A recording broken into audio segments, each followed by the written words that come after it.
అమెరికాలో భారతీయ వంటకాలకు ఆదరణ అంతకంతకు పెరుగుతోంది. ఒకప్పుడు chicken tikka masala, butter chicken వంటి వాటికే పరిమితమైన అమెరికన్స్ ఇప్పుడు ఘాటైన బిర్యానీలు, మసాలా కూరలను కూడా ఇష్టంగా తింటున్నారు. వారి ఆహారపు అలవాట్లలో వస్తున్న ఈ మార్పు అక్కడి ప్రవాస భారతీయులకు, ముఖ్యంగా తెలుగు వారికి కొత్త వ్యాపార అవకాశాలను సృష్టిస్తోంది. కాలిఫోర్నియాలోని ఓ తెలుగు టెకి తన అమెరికన్ సహోద్యోగులకు పార్టీ ఇచ్చేందుకు ఇండియన్ రెస్టారెంట్కు తీసుకెళ్లగా వారంతా దక్షిణాది వంటకాలను ఆర్డర్ చేయటం చూసి ఆశ్చర్యపోయాడు.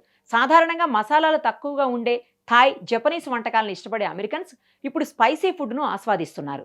ధరలు ఎక్కువగా ఉన్నప్పటికీ ఫాస్ట్ ఫుడ్ సెంటర్లను కాదని ఇండియన్ రెస్టారెంట్స్కు వస్తున్నారు. ఈ డిమాండ్ కారణంగా అమెరికా వ్యాప్తంగా భారతీయ రెస్టారెంట్స్ సంఖ్య భారీగా పెరుగుతోంది.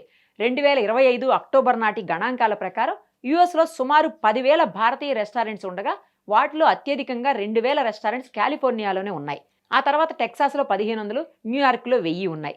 ముఖ్యంగా New York, Los Angeles, Chicago, Dallas లాంటి నగరాల్లో ఈ ట్రెండ్ స్పష్టంగా కనిపిస్తోంది. డాలాస్ మెట్రో ప్రాంతం అయితే సుమారు 400 రెస్టారెంట్స్తో దక్షిణ భారత రుచులకు చిరునామాగా మారింది.